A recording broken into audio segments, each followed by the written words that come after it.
Hello. Hello. My name is David Beer. I'm a senior editor at Rolling Stone. I'm going to skip the Bobby T histrionics right now because we don't have a lot of time. I'm just going to bring out the running man, the running myth, the legend himself, Edgar Wright. Yeah! Let's go!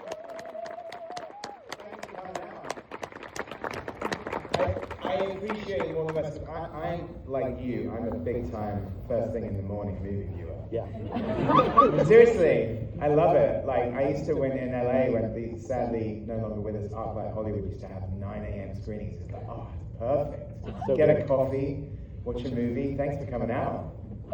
Well, and then once you put that IMAX theater in your Malibu estate, too, like I imagine the 9 a.m. IMAX screenings are just so much easier than having to go out, right? I just have to stress I do not have a Malibu estate. Congratulations on this. Thank you. I know that, like a lot of us, pop omnivores of a certain age, you read this when it came out in the Bachman books, and I know everybody's been recirculating that 2017 tweet about what your dream remake would be. But had you ever considered adapting this book before Simon Kinberg reached out to you? Yeah, I mean, I read the book when I was a 14-year-old. You know, I started reading Stephen King at exactly the right age, which is too young. And I had read the book before I saw the 1987 film, because the 1987 film was an 18 in the UK, so I didn't see it at the cinema. I saw it on VHS a couple of years later. So it's a weird thing where, obviously, as a 14-year-old, I'm not a film director, but obviously you visualize the book in your head. Right. And when I saw the Arnie film, which I really enjoyed, but it's a completely different thing. Well, it's Arnold Schwarzenegger film, it's not an adaptation. Yeah, it's a different movie. You know, it's a completely different beast. So I just had this. I knew and had this long-held opinion of oh, there's another movie in that source material, and so I had thought about it, and I think maybe about 15 years ago I actually looked into the rights of it, it was not available, and it was all very complicated. So it was something where it came up as a question in Q&As, and Simon Kinberg had obviously read that somewhere and asked me, is it true that you have an interest in doing something with The Running Man? So it was amazing, it's kind of kismet. So it's kind of wild, I had a sort of real kind of full circle moment yesterday. We were doing some Q&As, and in between I went to Barnes & Noble, and there's the novel is now out with the poster from the film. And I had to go, they hadn't sent me any free copies yet. I said, I'm gonna go and buy one right now, because this is kind of huge. So being a 14-year-old reading that book, and then it's republished with the poster, it's crazy.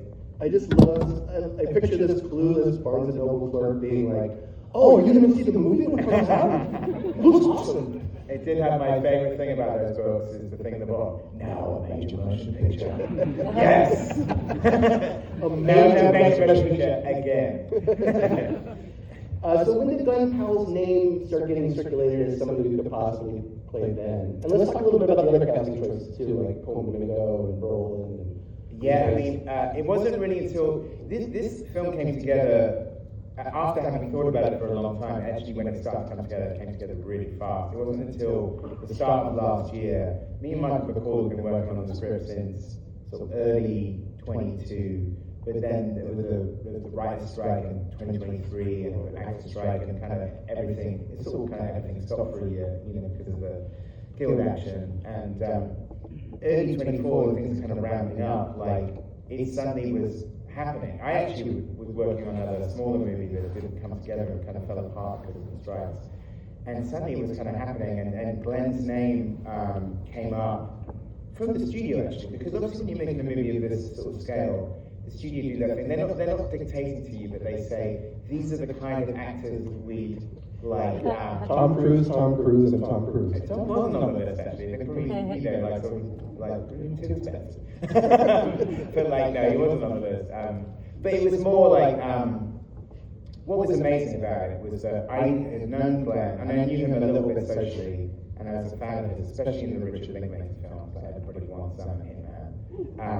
And his name was the only person on the list of all these kind of A-list movie stars who hadn't seen on screen killing 1,000 bad guys before. And it was kind of a key thing about this film, makes it different from the Arnold one, is that, like the book, at the start of the movie, he is an out-of-work dad. He's on the couch, he's kind of been blacklisted, he can't work. And he's tough because he works in construction, but he's not an existing action hero at the start of the movie. He's not a trained killer, he's not a super spy. And so Glenn, when me and Michael Kors saw Glenn's name on the list, we was literally like, that's the guy. Like, he was just perfect. And I think it's kind of Glenn because he's so naturally charming and funny, and he's as nice a guy as you build into that. He really is the person you think he is. So then to make him the world's angriest man is kind of funny. Like, so, and he was just, and he heard, this never happens. It's like, usually in those situations when actors are in the mix, you might hear from people's agents, but you don't hear from the actors themselves. Except for Glenn, who texted me and sent me this text and said, hey, I don't know if this is true or not, but I'm in contention for the right man, but if you pick me, I promise I'll work harder than any actor you've ever worked with. And he was true to his word. It's kind of amazing. Like, so it was just one of those things where I think, like, seeing him kind of like grow into the part and just, you know, kind of bringing sort of like a different edge and intensity. I couldn't say enough nice things about that guy. He's amazing. And Domingo, Roland, Lee Pace?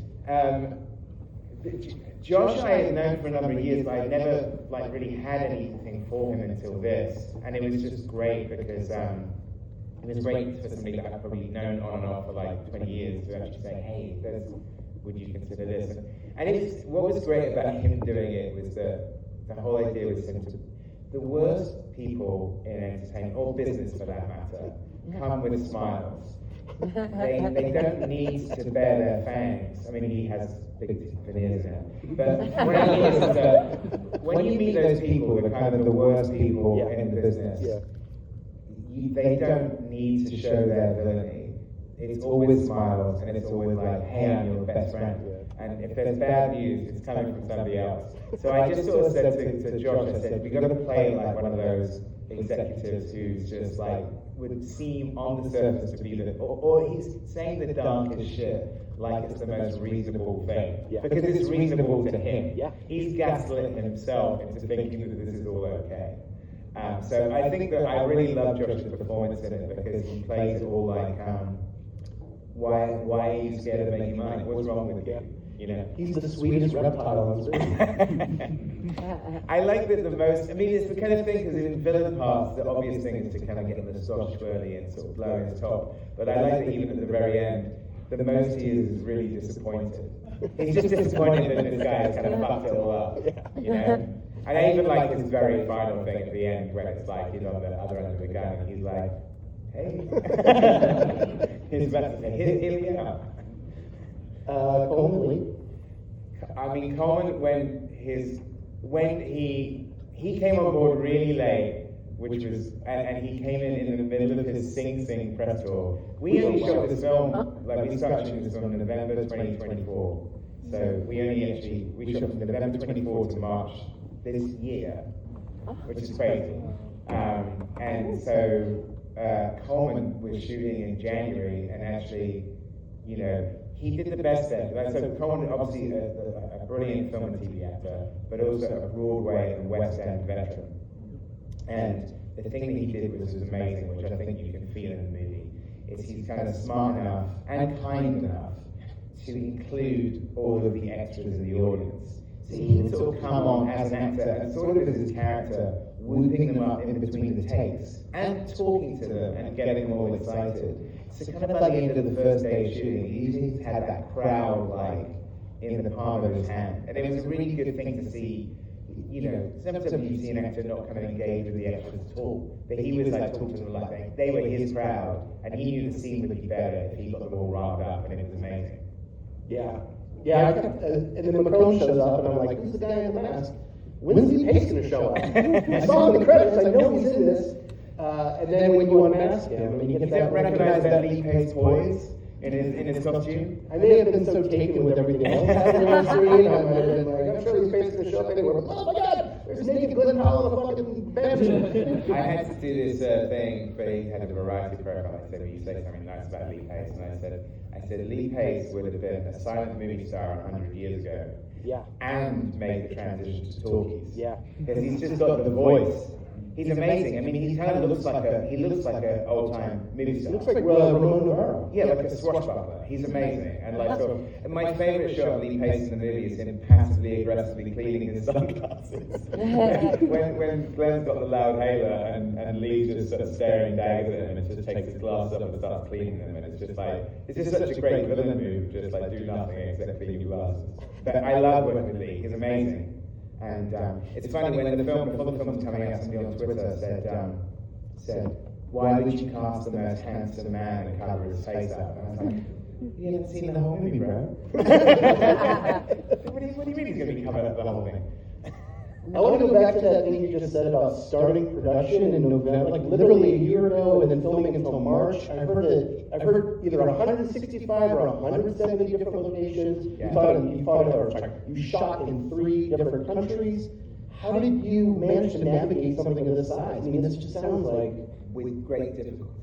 I know, it was really ambitious, and like, honestly, I wouldn't have got through the whole thing without working with a crew that I'd worked with before.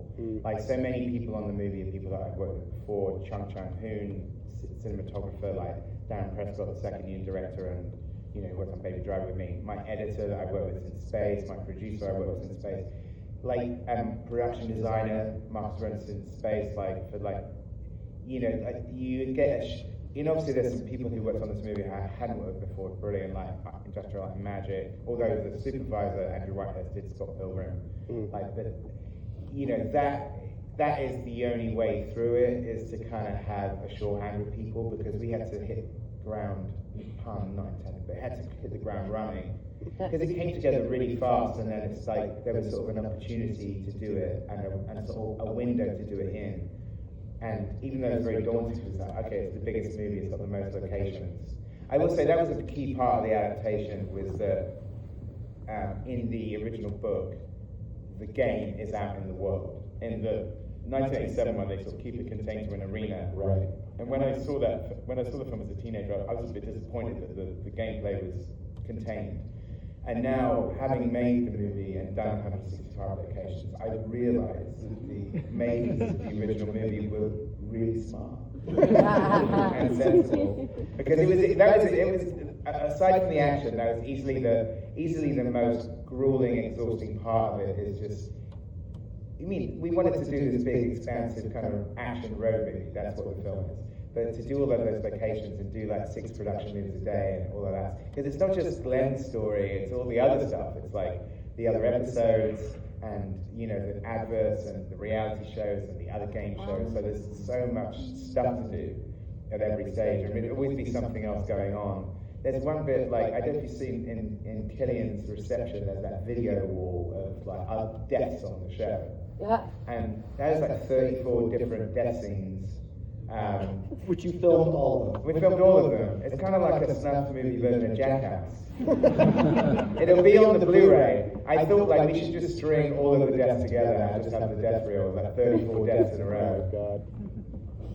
Oh, It'll God. end up on rock.com. Does that say this? I think it does. Real quick before we go, let's talk about the ending, because it stays very faithful to the Bachman ending, and then you get this kind of Bachman ending with benefits, where you throw this coda on that actually is a little bit more optimistic, I think, than how the book ends. Talk a little bit about fashioning that with your co-writer and putting that on at the end.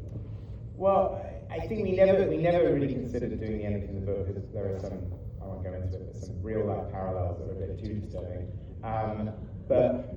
But also it was something where I felt that we, needed to, obviously have a glimmer of hope, and also rebellion. That like the sort of film is about, Ben Richards being a reluctant revolutionary for most of the movie. Mm-hmm. He's not doing it to change the world. He's literally just trying to buy medicine for his kid. And then I think the thing is, it's like it's one man against the system, and then he realizes he's not alone, and then he realizes he's the start of something. So kind of it's his whole transition to being a revolutionary at the end. So that was definitely, and obviously that in itself, I actually kind of like pleasantly surprised that we managed to get through so much anti-corporate stuff in a studio movie, which is a surprise even to myself. So you're welcome. Remind me, what was the studio that did this again? Listen, I'll say this, they didn't ask me to cut anything out. Here, here. Thank you guys so much for coming out and sticking around. Thank you so much for doing this. And also thank you for coming out to, the reason we make these things, I know you guys are here because you love movies on the big screen. The reason I make this is I love movies on the big screen, and exhibition is really important. This is one of the best cinemas in the country. It's really great to see you here at 10 o'clock in the morning, so I really appreciate it. And thank you for coming out, not just to this movie, but to the movies. Thank you. Here, here. Thank you.